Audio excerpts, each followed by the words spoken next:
Good evening, everyone. In our lecture today, we will discuss Scene 3 in Dr. Faustus, a tragedy by Christopher Marlowe. Will include the following. Scene 3, its summary that contains a quotation, the analysis of it, Dr. Faustus and the magical circle to conjure devils, the appearance of Mephistophilis, Faustus's transgression, and Mephistophilis's advice. Also, this lecture will include the analysis of Scene 3 that contains Faustus summons devils, Mephistophilis warns Dr. Faustus, and I will start with the characters in Scene 3. We have Dr. Faustus, Mephistophilis, Lucifer, and other devils. The place, a group.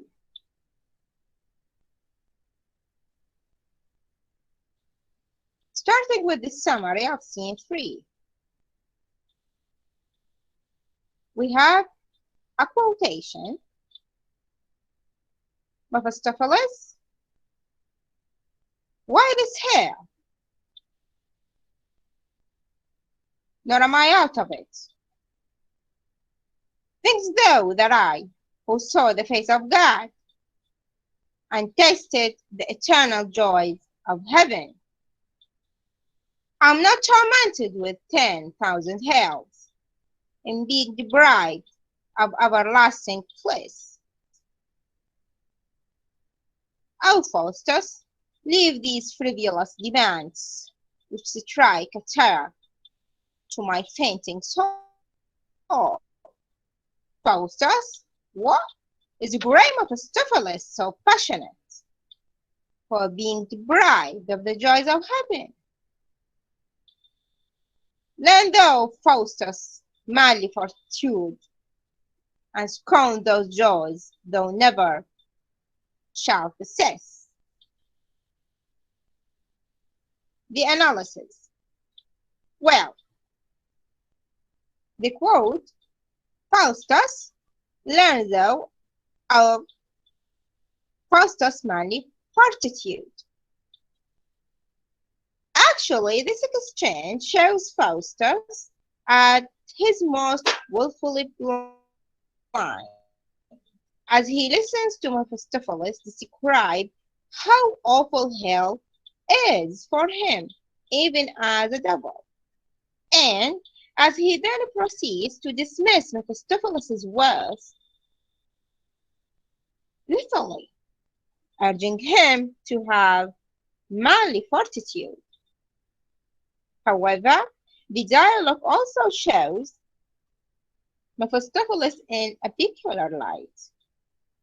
We know that he is committed to Faustus's damnation.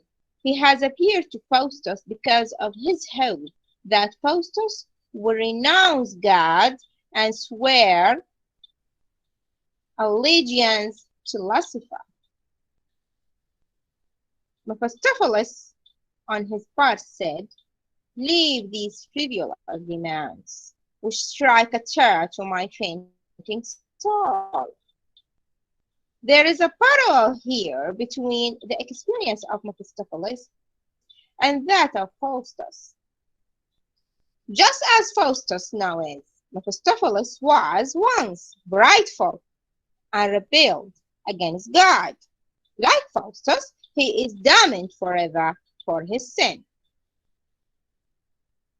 Well, perhaps because of this connection, Mephistophilis cannot accept Faustus' cheerful dismissal of hell in the name of manly fortitude. He knows all too well the terrible reality, and this knowledge deprives him, in spite of himself, to one Faustus away from this terrible course. So because of the terrible reality related to hell, okay, this knowledge drives Mephistopheles, okay, to warn Faustus away from his terrible course. Moving on, another point in scene 3 is Dr. Faustus, along with his magical circle, in order to conjure devils. So in order to conjure Mephistopheles, Faustus now is in his magical circle. So what do we have in his magical circle? He said, gloomy shadow of air. Actually, this quote refers to the Gothic pathetic fallacy, as it is used to create Gothic setting. Evil deeds are about to happen. So Gothic setting means there is something terrible will happen. Another important point in this magical circle, Orion's drizzling luck. Actually, Orion's belt is a set of stars in the sky. Stars are associated with heaven. So, if they have gone out, the heavens have gone and are not present during these evil deeds. This creates an extremely dark and Gothic setting too. Faustus then began 9 incantations. An incantation is a magical chant. And when Faustus starts his incantation, he does it in Latin words, which is the language of the church.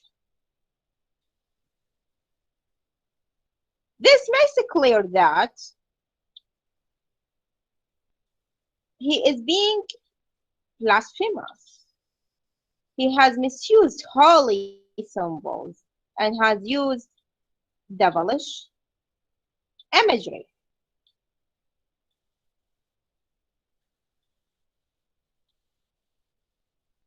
In his circle, Faustus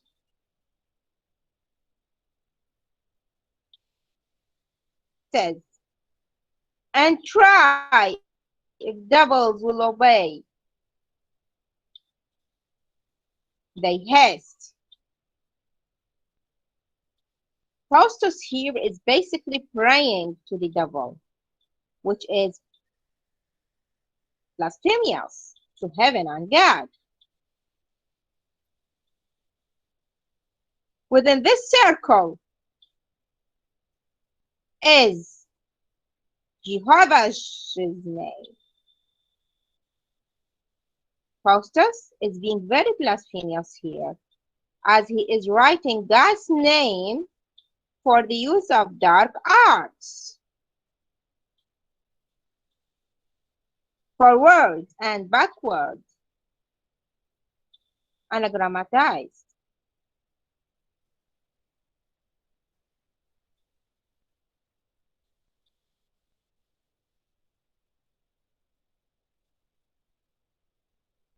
Through this magical circle, Faustus believes that his incantations will make the spirits enforced to rise.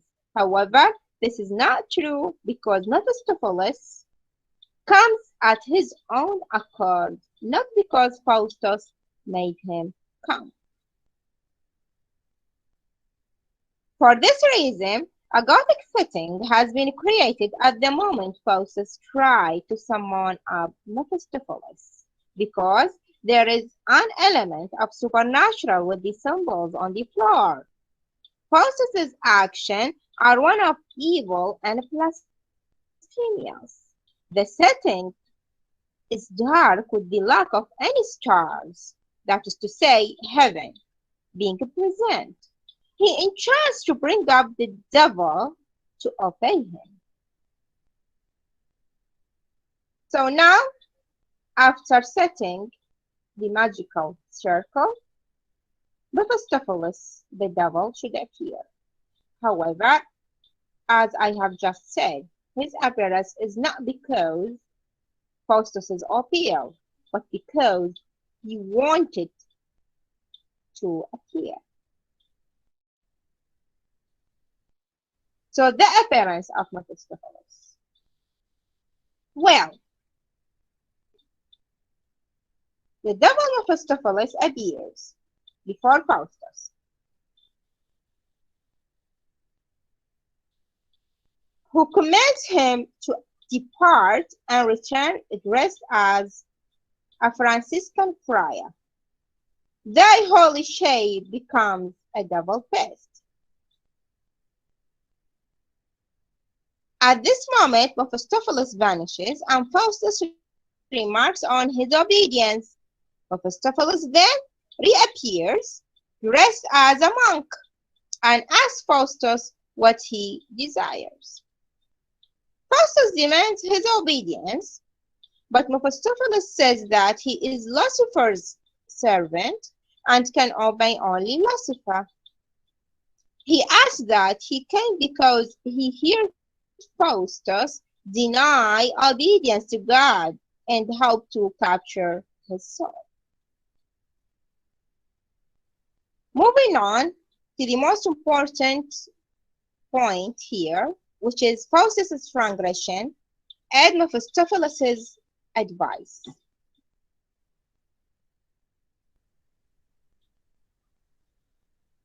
Faustus quizzes Mephistopheles about Lucifer and hell, and learns that Lucifer and all his devils were once angels who rebelled against God and have been damned to hell forever.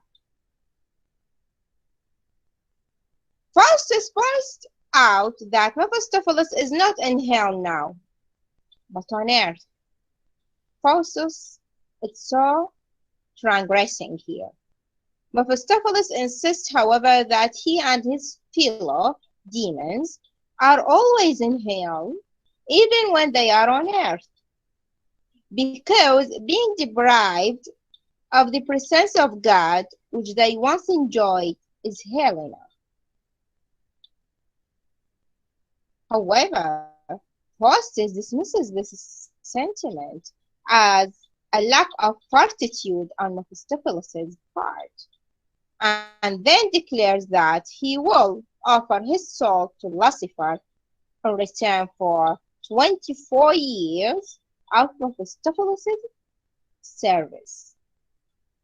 Mephistopheles agrees to take this offer to his master and departs. Left alone, Faustus remarks that if he had as many souls as there be stars, he would offer them all to hell in return for the kind of power that Mephistopheles offers him. He eagerly awaits Mephistopheles' return.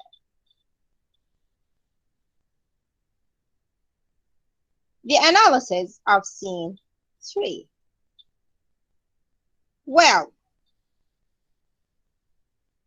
by making his magical circle, Mephistopheles summons devils. So in scene 3, as Faustus makes the magical marks and chants the magical words that summon Mephistopheles, he is watched by Lucifer and 4 lesser devils, suggesting that hell is waiting for him to make the first move before pouncing on him. Mephistopheles echoes this idea when he insists that he came to Faustus of his own accord when he heard Faustus curse God and forswear heaven, hoping that Faustus' soul was available for the taking.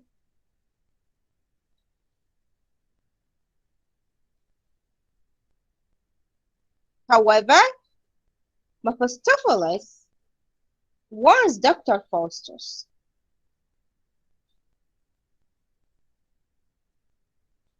So while the demons may be active agents eagerly seeking to seize Faustus' soul, Faustus himself makes the first move. Neither Mephistopheles nor Lucifer forces him to do anything against his will. Indeed, if anything, Mephistopheles seems far less eager to make the bargain than Faustus himself. So, the devil Mephistopheles willingly tells Faustus that his master Lucifer is less powerful than God, having been thrown by aspiring pride and insolence from the face of heaven. Furthermore, Mephistopheles offers a powerful portrait of hell that seems to warn against any pact with Lucifer. That was the end of our lecture today. For further reading, you can refer to these references. Next lecture, I will discuss other scenes in Dr. Faustus. Thank you very much for your time and good luck.